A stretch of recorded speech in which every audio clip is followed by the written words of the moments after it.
Hello students, आज की नैतिक शिक्षा की ऑनलाइन कक्षा में आप सभी का हार्दिक स्वागत है। तो आज हम पढ़ेंगे बेटा पाठ 17 डीएवी संस्थाएं। तो डीएवी संस्थाएं जो है जिसमें आप सभी पढ़ रहे हो, ये कैसे अस्तित्व में आई, क्या कारण था डीएवी संस्थाएं खोली गई, उसी के विषय में आज हम चर्चा करेंगे। तो बेटा इस बात से आप भी सहमत होंगे कि शिक्षा जो है समाज का आईना होती है। जब हम पढ़ाई लिखाई करते हैं तो उससे क्या है कि समाज की सेवा करने का भी हमें अवसर मिलता है। तो शिक्षा से केवल शिक्षा ही प्राप्त नहीं करते, इसके अलावा क्या होता है, हमें मॉरल वैल्यूज आती हैं, नैतिक मूल्य बढ़ते हैं, हमारा चरित्र बनता है, करेक्टर डेवलप होता है और हम अपनी संस्कृति से भी जुड़ जाते हैं। इस तरह से शिक्षा के माध्यम से हमारी ओवरऑल डेवलपमेंट होती है। तो इसमें अब क्या है कि 31 अक्टूबर 1883 को दयानंद जी का निधन हो गया। तो दयानंद जी के निधन के बाद दयानंद जी जब तक अपने उनके जीवन काल में उन्होंने स्वदेश प्रेम किया, मानव जाति और वैदिक धर्म की सेवा के लिए बहुत कुछ किया। उन्होंने हमें इतना समाज को दिया कि जिसका हम चाहकर भी जो है, उन्होंने समाज की जो भी उनकी भूमिका रही उसको कर्ज को उठाना बहुत मुश्किल था। तो तभी एक विचार किया गया कि उनकी याद में कोई स्मारक बनाया जाए जो कि उनकी याद को चिरस्थायी बनाए रखे। तो इसी को ध्यान में रखते हुए 1885 में दयानंद एंग्लो वैदिक कॉलेज ट्रस्ट एवं मैनेजमेंट सोसाइटी की स्थापना की गई। अब इसको जो सोसाइटी थी ये वाली, तो इसका उद्देश्य क्या था कि ऐसी संस्था बने कि जिसमें की जो वर्तमान शिक्षा प्रणाली है उसके अवगुणों को त्याग दिया जाए। पहले तो वर्तमान शिक्षा प्रणाली की बात समझ लीजिए। हम बात कर रहे हैं 1883 से पहले की, 1883 से पहले की। तो वर्तमान शिक्षा प्रणाली उसको कह रही है। क्लियर? तो उस समय जो था पढ़ाई कराई जा रही थी बच्चों को, उसमें बहुत सी डीमेरिट थी, अवगुण थे। तो इस संस्था ने सोचा, दयानंद एंग्लो वैदिक पर आधारित जो संस्था थी, कि हम क्या करें कि उनके गुणों को एक तो ग्रहण कर ले। मतलब जो भी शिक्षा प्रणाली है, जो भी डीप संस्थाएं नहीं खोलेंगी, बच्चों को जो भी पढ़ाया जाएगा, एक तो उस समय की जो शिक्षा प्रणाली है उसके गुणों को ले लेंगे बच्चों को पढ़ाने के लिए। इसके अलावा बच्चों को संस्कृत और हिंदी भाषाएं पढ़ाई जाए और इस तरह की पढ़ाई कराई जाए कि जो पढ़े लिखे और अनपढ़ लोग हैं उनकी जो दूरियां हैं वो भी कम हो जाए, वो समीप आ जाए। क्योंकि उन दिनों में या तो सरकारी स्कूल थे या ईसाई शिक्षण संस्थाएं थी, मतलब जो मिशनरी स्कूल होते हैं। तो इन संस्थाओं में जो कुछ भी पढ़ाया जाता था उसका दूर दूर तक देश की संस्कृति से, देश प्रेम से, हिंदी और संस्कृत भाषा से कुछ भी लेना देना नहीं था। तो यही सोचकर जो दयानंद एंग्लो वैदिक आधारित संस्था खोलने जा रहे थे, तो ये सोचा गया कि पूर्व और पश्चिम की भाषाओं को एक साथ पढ़ाया जाए। और इसके अलावा क्या है कि जिसमें कि भारतीय संस्कृति और विज्ञान को भी पढ़ाया जाए।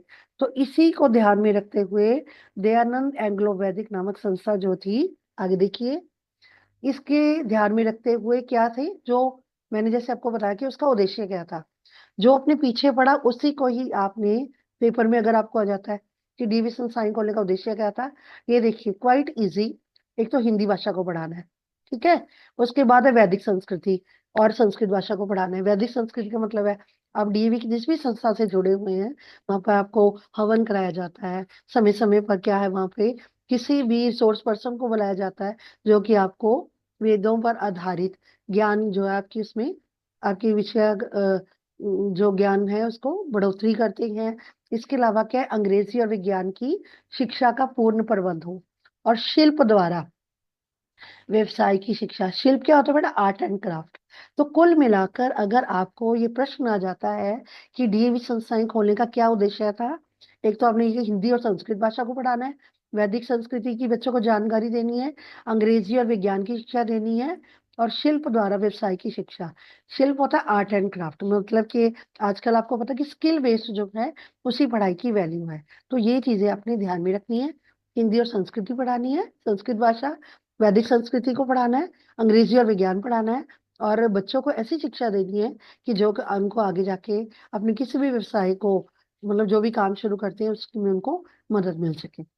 तो ये आगे देखिए, इन उद्देश्यों को स्पष्ट हो जाता है कि उस समय देशवासी राष्ट्र की उन्नति और वैदिक धर्म की रक्षा के लिए पूर्णतः समाधान सावधान थे।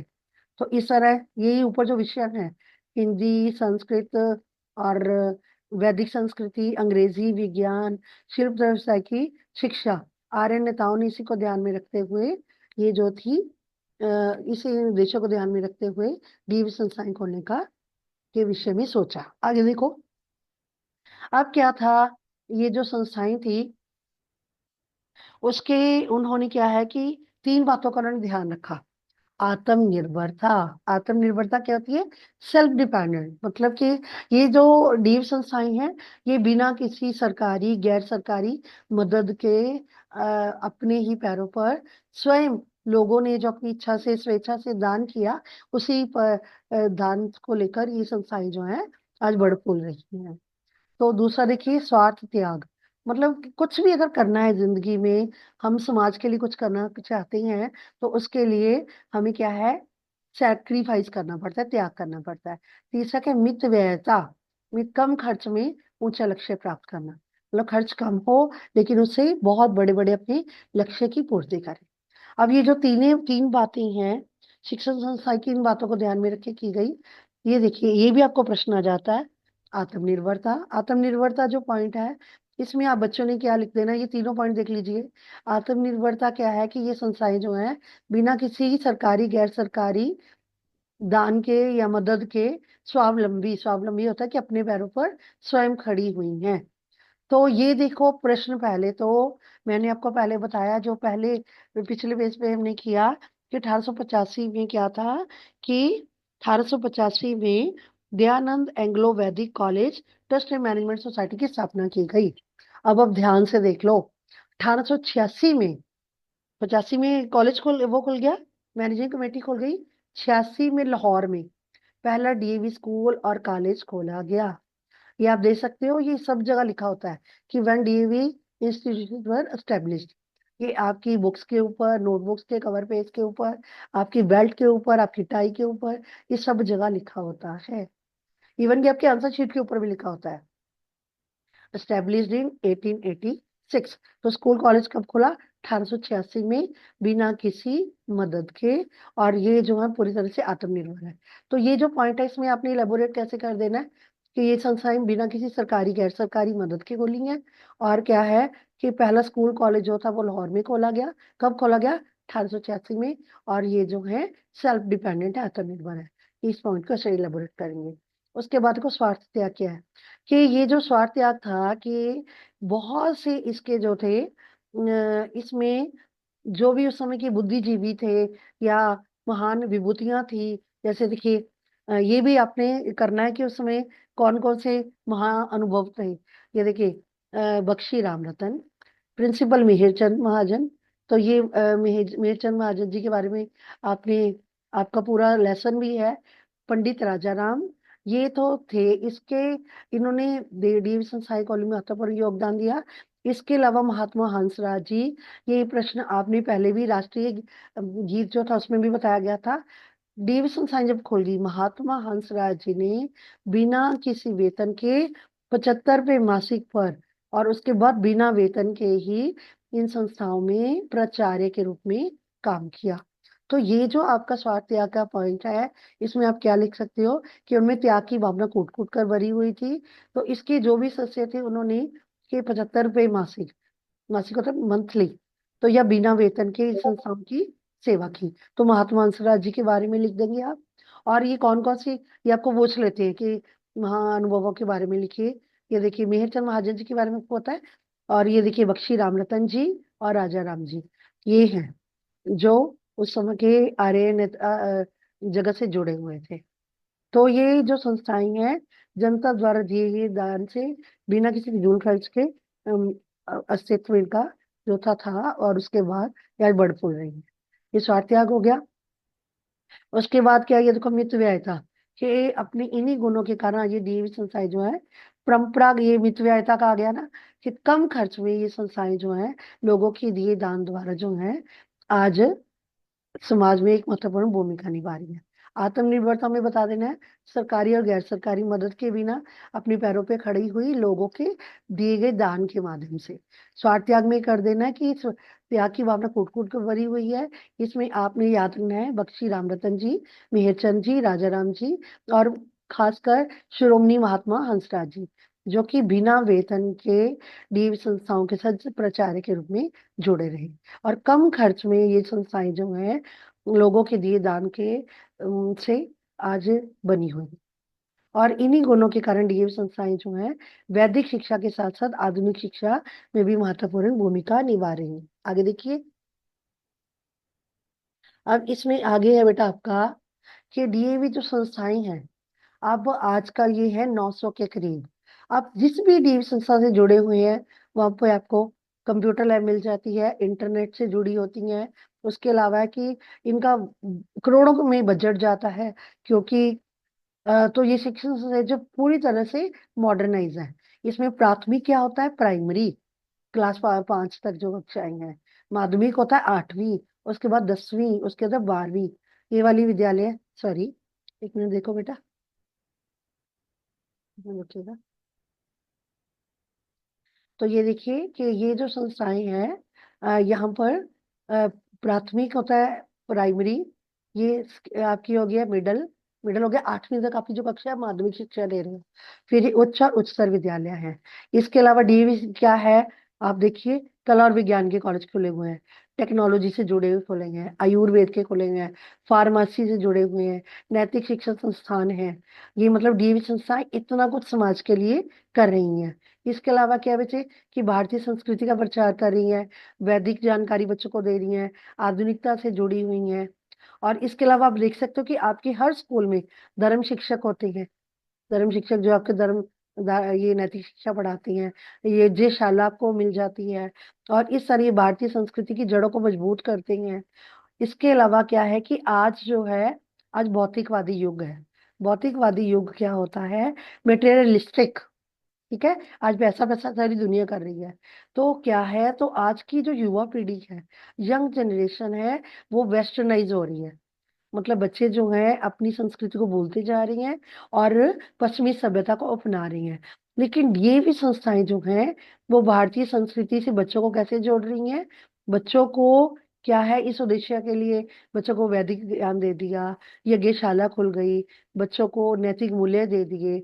और इसके अलावा क्या है कि डीएवी शिक्षा जो स्तर है उनको बनाए रखने के लिए आप देखो, ये 8वीं और 9वीं, या फिर ये आपकी बोर्ड की परीक्षाएं होती हैं, ठीक है। और उसके बाद दूसरी जो एल एल के जी लोअर किंडरगार्टन हो गया। तो माध्यमिक शिक्षा तक आपको जितनी भी पुस्तकें हैं, ये आपकी डीएवी की पुस्तकें होती हैं, कक्षा 8वीं तक, ठीक है जी। और प्रकाशन विभाग जो है उसकी स्थापना की गई है।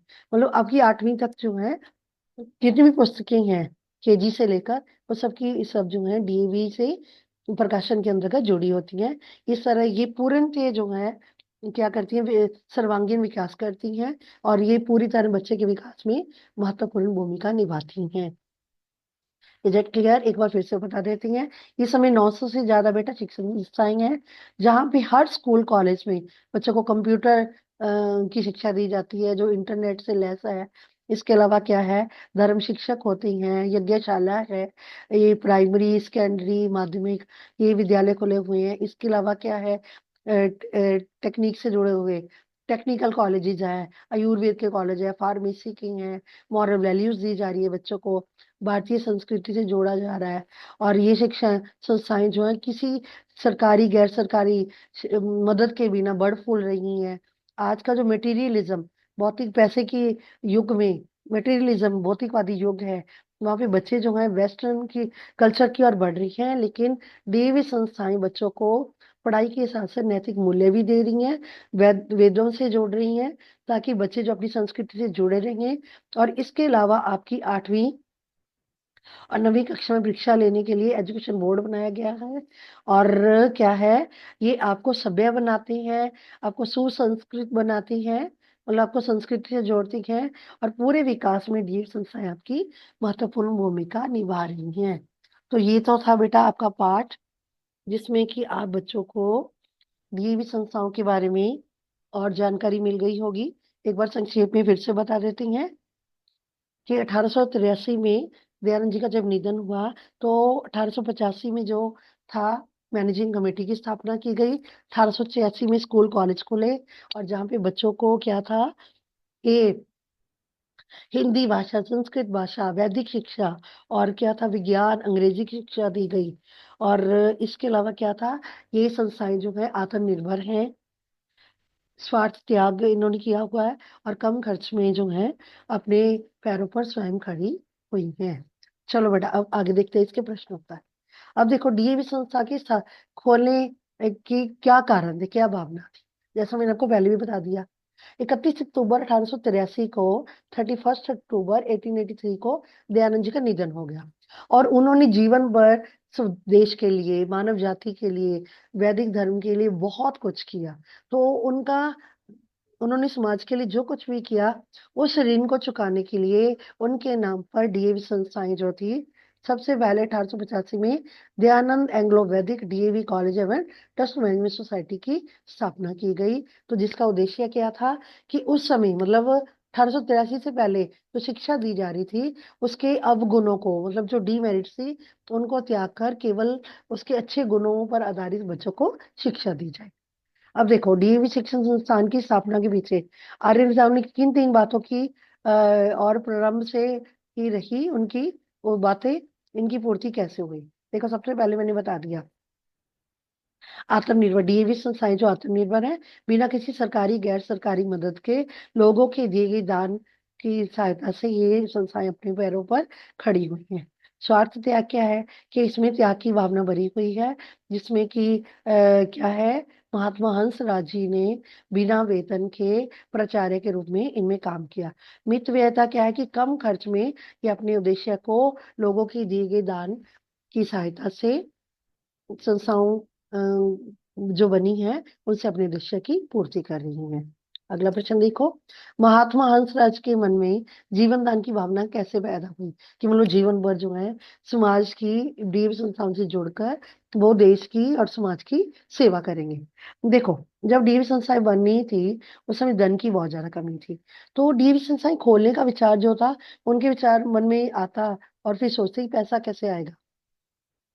फिर उनके भाई थे मुल्क राज, उन्होंने उनसे बात की कि मेरे एक दुख की बात यह है कि धन की कमी के कारण दयानंद कॉलेज जो है वो खोलने में मुझे, मतलब हमें समस्या आ रही है। तो उनके, क्योंकि कहते मैं एक भी पैसा लिए बिना अपना जीवन जो है कॉलेज को नहीं दे दान कर सकता। मतलब वो चाहते कि बिना, अगर डीएव संस्थाओं से जुड़ रही हैं वो एक प्रधान अध्यापक के रूप में, तो वो वहां से बिल्कुल वेतन ना ले। तो उनके जो भाई थे, उन्होंने अपने भाई के, मतलब हंसराज जी के विचारों को सुना। तो उन्होंने कहा कि वो अपना वेतन, मतलब जो उनके भाई थे, उनकी जो सैलरी थी, उसका आधा हिस्सा वो हंसराज जी के परिवार के पालन पोषण में लगा देंगे। इस तरह उन्होंने आत्म त्याग की भावना जो थी साकार हुई। मतलब उनका जो डीवी संस्थाओं से बिना वेतन के प्राचार्य के रूप में काम करने का जो सपना था, वो पूरा हुआ। आगे देखो बेटे, डीवी संस्थाओं में किन किन महानुभावों का विशेष हाथ रहा। जैसा मैंने आपको बताया, तो आपने ये याद रखने है बेटा, बख्शी राम रतन जी, प्रिंसिपल मिहिरचंद, पंडित राजाराम, ये तीनों महान विभूतियों के नाम करने हैं। इसके बाद हंसराज जी, जिन्होंने बिना वेतन के प्राचार्य के रूप में वो डीवी संस्थाओं से जुड़े रहे। आगे देखो, ये भी संस्था को अंग्रेजी माध्यम के पब्लिक स्कूल क्यों खोलने पड़े। ये मैंने आपको शुरू में भी जैसे किया, क्योंकि उस समय जो स्कूल थे, माँ बाप की इच्छा थी, जैसे आज भी माता पिता की पहली इच्छा थी कि डीवी संस्थान से बच्चों को जोड़कर कि अंग्रेजी शिक्षा में उनके बच्चे पढ़े। उस समय भी यही था। तो उस समय क्या था, इसलिए स्कूल खोलने पड़े। जैसा मैंने आपको पहले बताया कि एक तो उस समय हिंदी और संस्कृत की भाषा नहीं पढ़ाई जाती थी, और इसके अलावा वैदिक शिक्षा नहीं दी जाती थी। लोग जो संस्कृति से बच्चों को जोड़ा जा सके, और विज्ञान और अंग्रेजी की पढ़ाई कराई जा सके, इन्हीं बातों को ध्यान में रखते हुए अंग्रेजी माध्यम के पब्लिक स्कूल खोलने पड़े। आगे देखो, अब आते हैं आपके छोटे प्रश्न उत्तर। देश की सबसे बड़ी गैर सरकारी स्वावलंबी, स्वावलंबी होता है अपनी पैरों पे खड़ी होने वाली, कौन सी शिक्षण संस्था है, डीएवी संस्था। फुल फॉर्म क्या है इसकी, दयानंद एंग्लो वैदिक। प्रबंध कीर्ति समिति की स्थापना कब हुई, मतलब मैनेजिंग कमेटी कब बनी, इसका दफ्तर आजकल दिल्ली में है, 1885 में। कहाँ पर बनी, लाहौर में।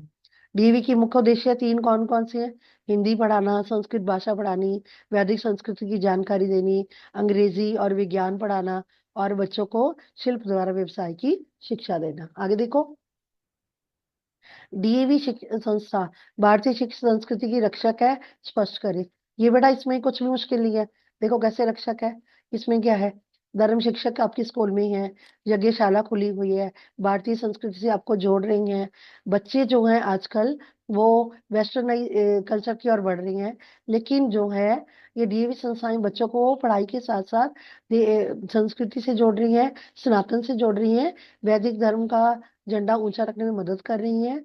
और इसके अलावा क्या है, डीएवी विद्यालय जो है धर्म शिक्षा का ज्ञान दे रहे हैं। और वैदिक विद्वान जो है, जैसे मैंने आपको पहले भी बताया कि समय समय पर किसी भी जैसे शिविर लगते हैं, वहां पर रिसोर्स पर्सन पर स्कॉलर्स को बुलाते हैं, रिसोर्स पर्सन को बुलाते हैं, जिससे कि सिर्फ बच्चे ही नहीं, अभी तो वहां पे जो अध्यापक होते हैं वो भी देश की संस्कृति से जुड़ते हैं, और इस तरह से वो देश की संस्कृति और सभ्यता की रक्षा में सहायक होते हैं। आगे देखो बेटा, स्वामी दयानंद जी का स्वर्गवास कहाँ और कब हुआ? 31 अक्टूबर 1883 को दीपावली वाले उस दिन दीपावली थी, दिवाली थी, तो अजमेर में इनका निधन हुआ। डीएवी कॉलेज ट्रस्ट एवं मैनेजिंग कमेटी की स्थापना का उद्देश्य क्या था? जैसा बेटा मैंने आपको बताया कि उस समय जो मतलब 1883 से पहले जो शिक्षा दी जाती थी उसमें क्या था कि लोगों को हिंदी संस्कृत भाषाएं नहीं पढ़ाई जाती थी। इसके अलावा क्या था कि बच्चों को जो था वो शिक्षित और अशिक्षित जो थे लोग उनको पास लेके आना था। मतलब भाषा एक माध्यम होता है, और बच्चों को वैदिक शिक्षा देनी थी, और शिल्प द्वारा बच्चों को व्यवसाय से जोड़ना था। इन्हीं बातों को ध्यान में रखते हुए डीएवी कॉलेज ट्रस्ट एवं मैनेजमेंट समिति की स्थापना की गई। क्लियर? तो बेटा इस पाठ में आप बच्चों को 3 बातें ही सीखने योग्य हैं बच्चों की, कि एक तो कि उस समय जो मिशनरी कॉलेज थे, और जब दयानंद जी का निधन हुआ 31 अक्टूबर 1883 को, उनके निधन के बाद क्या था कि ये सोचा गया कि उन्होंने देश के लिए समाज के लिए इतना कुछ किया है, उनकी याद में कोई स्मारक बनाया जाए। तो 1885 में मैनेजिंग कमेटी जो थी वो स्थापित की गई, वो स्कूल कॉलेज बनाए गए, और फिर जो जो बातें ध्यान में रखी गई कि बच्चों को हिंदी भी पढ़ानी है, संस्कृत पढ़ानी है, वैदिक शिक्षा देनी है, और अंग्रेजी और विज्ञान पढ़ाना है, और इन बातों को ध्यान में रखते हुए डीव संस्थाएं खोलने का निर्णय किया गया। अब ये डीव संस्थाएं जो थी एक तो आत्मनिर्भर है, बिना किसी सरकारी गैर सरकारी मदद के खुली हुई है। उसके बाद त्याग की भावना जो आती है, महात्मा हंसराज जी का जीता जागता उदाहरण है कि उन्होंने बिना वेतन के डीव संस्थाओं में कार्य किया। फिर उसके बाद क्या है कि मितव्ययता क्या है, कि बिना कम खर्च में ये अपने लक्ष्य की पूर्ति कर रही है। कैसे? कि लोगों को मिले दान से। इस तरह बेटा ये जो संस्थाएं हैं डीएवी संस्थाएं, आशा है कि इसे जोड़ा पाठ आपको समझ आ गया होगा। आपको ये वीडियो कैसी लगी कमेंट बॉक्स में जरूर बताइएगा, और अगर आपको चैनल अच्छा लगे तो इसको सब्सक्राइब भी जरूर करिएगा। धन्यवाद।